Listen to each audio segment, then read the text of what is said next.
Barrister گوہر صاحب نے ہمیں جوائن کیا ہے، ماہر قانون ہیں اور چیئرمین پی ٹی آئی ہیں۔ سر بہت شکریہ آپ کے وقت کا۔ گوہر صاحب یہ بتائیے گا کہ یہ سو موٹو نوٹس لے لینا اور دوسری طرف کمیشن سے دستبرداری کر لینا کہ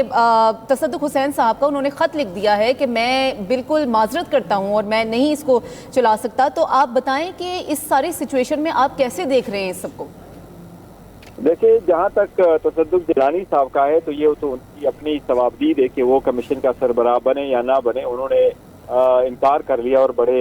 ویلڈ ریزنز دیے ہیں، تو بہت اچھا کیا، کیونکہ اگر آپ کمیشن بناتے ہیں اور وہ سرکار کی جو قانون ہے commission inquiry of commission act جو ہے 2017، اس کے مطابق اگر چاہے چیف جسٹس ریٹائر ہو چاہے جج ریٹائر ہو تو اس کے اختیارات میکسیمم سول جج کے برابر ہوتے ہیں، اور اس سول جج کے برابر اختیارات عدلیہ کی آزادی سے ریلیٹڈ ایشو پہ نہیں آ سکتے۔ اور دوسری بڑی امپورٹنٹ بات یہ ہے کہ جو حکومت ہے، حکومت اس وقت اکیوزڈ ہے، اور حکومت کے ادارے یا حکومت کے جو سربراہان ہیں یا حکومت کے جو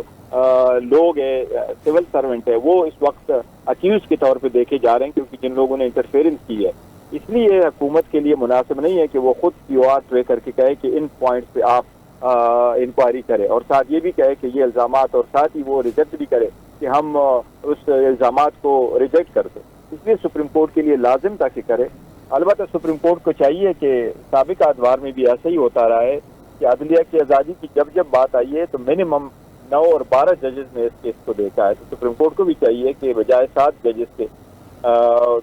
لارجر بینچ بنائے، پورا سپریم کورٹ اس کے لیے بیٹھے تاکہ اس کے تحت کو چلا جائے۔ کیونکہ جج صاحبان نے جو پوائنٹ آؤٹ کیا ہے وہ صرف یہ نہیں ہے کہ عدلیہ کے ساتھ انٹرفیئرنس ہوئی ہے ایک خاص قسم کی سیاسی کیسز، لیکن انہوں نے کہا کہ انٹرفیئرنس ابھی بھی ہو رہی ہے،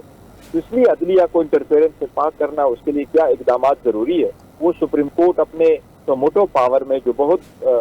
ذہین پاور ہے، زیادہ پاور ہے، واسٹ پاور ایکسرسائز کر سکتی ہے۔ سپریم کورٹ کے لیے لازم ہے کہ اس پہ اختیارات استعمال کرتے ہوئے ایسے اقدامات کرے جس سے عدلیہ، اور وہ صرف یہ کہ وہ صرف اسلام آباد ہائی کورٹ کا ایشو نہیں ہوگا، یہ پشاور کا بھی ہے، یہ لاہور کا بھی ہے، یہ بلوچستان اور سندھ کا بھی ہے۔ صحیح۔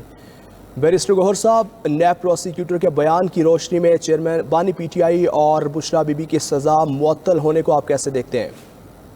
دیکھیں، یہ تو ایک انلیگل اور ان لافل ججمنٹ تھی۔ جج صاحب 10 12 گھنٹے ٹرائل کرتے تھے، کراس کا موقع نہیں دیا تھا، ایویڈنس پروڈیوس کرنے کا موقع نہیں دیا تھا، اور ابھی پروسیڈنگز ہو ہی رہی تھی کہ انہوں نے ججمنٹ اناؤنس کر دی تھی، تو یہ ججمنٹ تو کمپلیٹلی انلیگل تھی۔ میں تو سوچتا تھا کہ جسٹس کو چاہیے تھا کہ نہ صرف سزا کو سسپینڈ کرے بلکہ اس کو پوری ججمنٹ سسپینڈ کرنے چاہیے، اور ججمنٹ سسپینڈ کرنے والی ہے کیونکہ وہ تو لیگلی ٹرنیبل ہے ہی نہیں،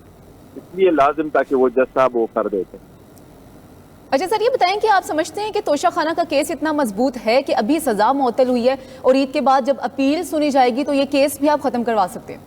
انشاءاللہ تعالیٰ بالکل ہو جائے گا، بالکل ہو جائے گا۔ دیکھیں، اس میں خان صاحب کے خلاف بھی تو کوئی کاروائی نہیں ہے، انہوں نے تو پہلا کیس آپ ان کو بتائے جو توشہ خانہ کے ساتھ دلاور کے سامنے تھا یا ایون الیکشن کمیشن میں تھا۔ دوسری بات ہے کہ بشرا بی بی کا تو دور دور تک اس کے ساتھ کوئی تعلق نہیں ہے۔ بشرا بی بی کا نام جو لسٹ آف گفٹ ہے اس میں نام نہیں تھا، اس نے گفٹ لیا نہیں ہے، اس نے گفٹ بیچا نہیں ہے، اس نے پیسے دیے نہیں ہے، اس نے پیسے لیے نہیں ہیں، انہوں نے ٹیکس جمع نہیں کیا۔ الیکشن کمیشن کے پاس جو ریکارڈ آیا تھا اس میں بشرا بی بی کا نام نہیں تھا، جو کیبنٹ ڈویژن کے پاس ریکارڈ آیا تھا اس میں بشرا بی بی کا نام نہیں تھا۔ دلاور کے سامنے ہمایون دلاور صاحب کی کورٹ میں جو ریکارڈ آیا تھا اور کیس ہو رہا تھا اس میں بھی بشرا بی بی کا نام نہیں تھا، بلکہ 342 کی اسٹیٹمنٹ جو بیان ملزم ریکارڈ کرا رہے تھے، تو سرکار کا اپنا ہی کیس ہے کہ ان کا بی بی کے ساتھ تعلق کوئی نہیں ہے اس کیس کا، اور پھر بھی ان کو سزا دی۔ یہ تو صرف پولیٹیکل وکٹمائزیشن کر رہے تھے، اور پولیٹیکل وکٹمائزیشن کا ایک حصہ تھا جو یہ سارا کچھ انہوں نے کیا تھا، تو یہ میں سمجھتا ہوں 100% یہ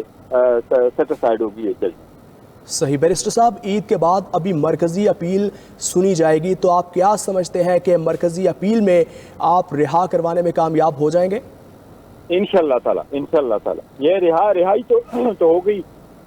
جب سینٹینس سسپینڈ ہو جاتی ہے تو وہ رہائی ہوتی ہے، بیل ہی ہوتا ہے، لیکن میں کہہ رہا ہوں جو ساری ججمنٹ سیٹسفائیڈ ہو جائے گی وہ انشاءاللہ تعالیٰ سنی جائے گی تو سیٹسفائیڈ ہو جائے گی۔ لیکن سر ابھی باقی کیسز بھی ان پر موجود ہیں، تو اگر اس پہ رہائی ہو بھی جاتی ہے تو رہائی نہیں ہو سکے گی، کیونکہ ابھی سائفر کا کیس بھی موجود ہے اور وہ قید ہے اس کیس پہ بھی۔ آپ صحیح فرما رہی ہیں جی، بالکل 4 کیسز، ایک یہ بھی ہے، سائفر کا کیس ہے اور القادر کا ٹرسٹ کا کیس ہے، لیکن اینی وے اس کی بیل ہوگی تو اس میں سے وہ قانونی طور پر آؤٹ ہوں گے، اور دوسرا کیس جب آ جائے گا اس کی بیل لگ جائے گی تو ہو جائے گا انشاءاللہ۔